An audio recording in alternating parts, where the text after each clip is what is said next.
This loss falls squarely on the shoulders of the Warrior vets, Curry, Draymond, and Bazemore. All three had solid stats and contributed heavily to the team, but in the playoffs, every possession matters. I don't fault players for missed shots because what I think is more important is the decision making.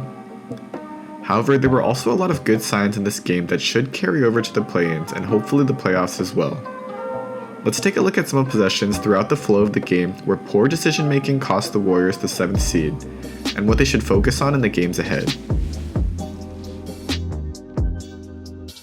The first play is in transition with the Warriors up 15-4. Bazemore pushes ahead into 3 Lakers without numbers and makes a dangerous pass to Looney, who loses the ball. There's no reason to push here with no advantage. Up 11, using time to get a clean shot puts pressure on the Lakers.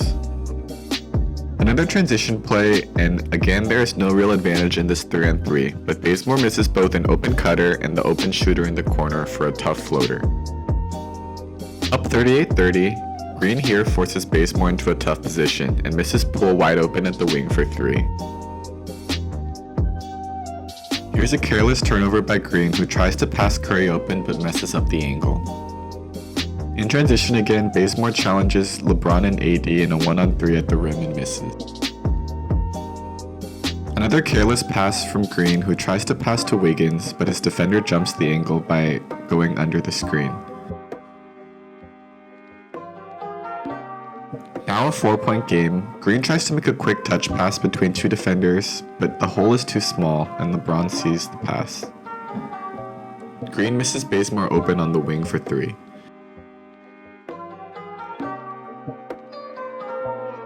Still up 4 here, Curry breaks down 3 defenders and draws them in, leaving Wiggins wide open at the rim, but he blows the look-away pass and turns the ball over.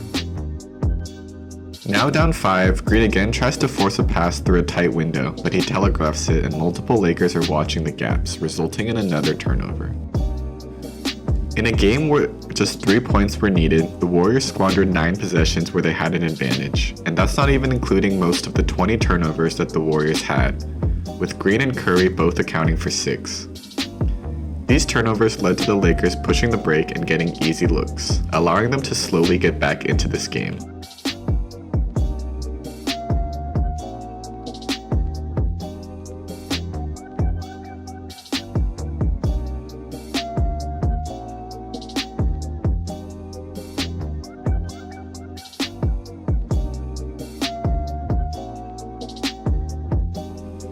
There were also a bunch of uncharacteristic possessions by Curry where he was able to get a clean look, but took some awkward looking shots, including 2 of them in crunch time.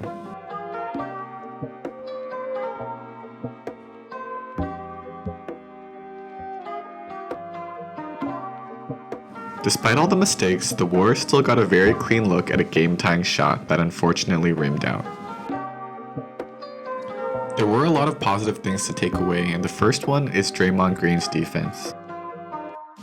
Green's main matchup was Anthony Davis, and his minutes were slightly increased to match up with him. Despite being physically outmatched in both height and wingspan, Green was able to have suffocating man defense on AD all night. He was able to force AD into a few turnovers, especially when the Lakers tried to feed him in the pick and roll off bounce passes.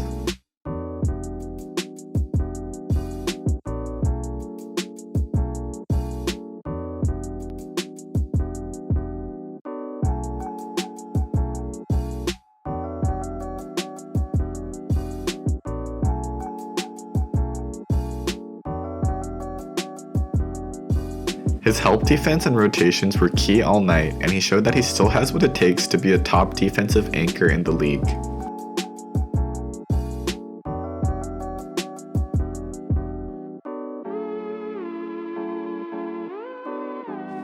Andrew Wiggins had a great game on both ends of the court. He was everywhere on defense, contesting shots, switching out to threats, and smothering on that end of the floor. He showed extreme versatility, from locking down LeBron, to switching onto AD, to shutting down Dennis Schroeder, and even Alex Caruso.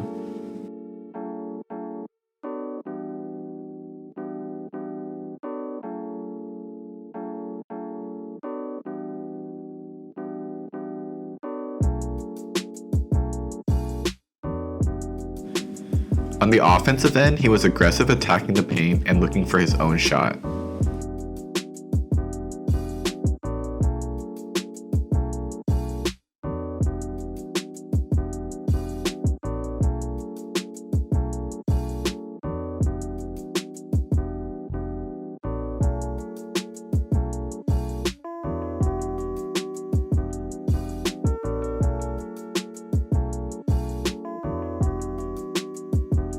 He had a lot of success when he was able to catch the ball in post-up situations, and the Lakers had almost no answer for this action.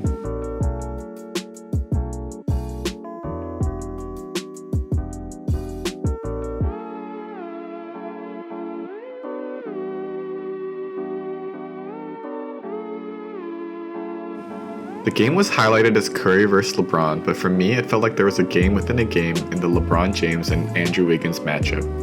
Here's the quick condensed version of the full matchup between the two. I had a lot of fun watching them go back and forth all night.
JTA and Poole were fearless all night and stepped up in the moment when they were called on.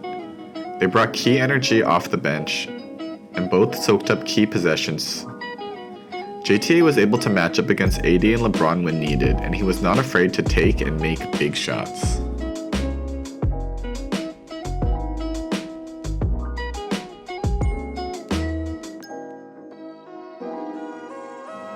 Poole also had a few highlight possessions where he showed his development and why he's becoming a bigger threat.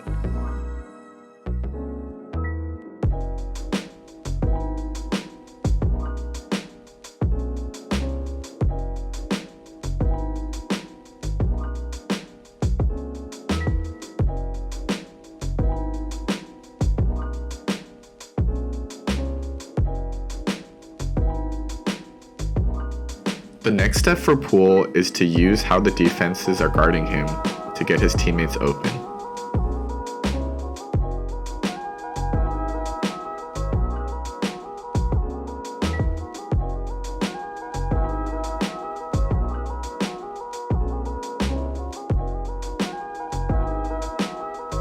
One action to take a closer look at is Curry attacking defenders without a screen. When Curry uses a ball screen, it brings two defenders to him very far from the basket.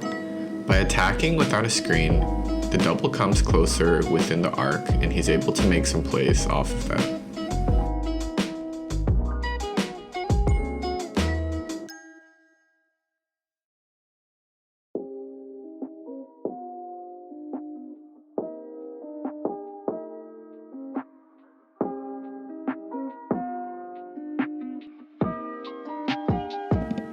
Another action to look at is attacking doubles hard at the moment of the double.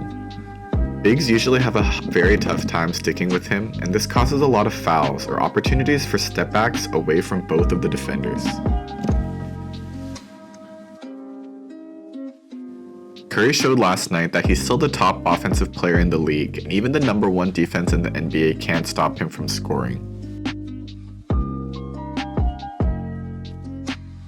This brings me to the last thing I wanted to talk about, which was the fouls. I'm clearly biased, but for me the foul disparity in the second half was too big to not bring up. I'm a fan of no calls, but only when the calls go evenly both ways. Especially in the fourth quarter, the calls leaned heavily one-sided. This flop was initially ruled a charge on the court. Luckily, it was overturned by a challenge. This was a no call even with clear contact on Curry going to the rim and Wesley Matthews not going straight up.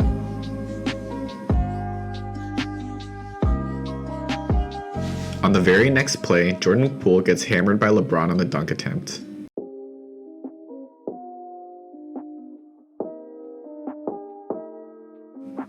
On the other end, Dennis Schroeder was able to get free throws from touch fouls like this.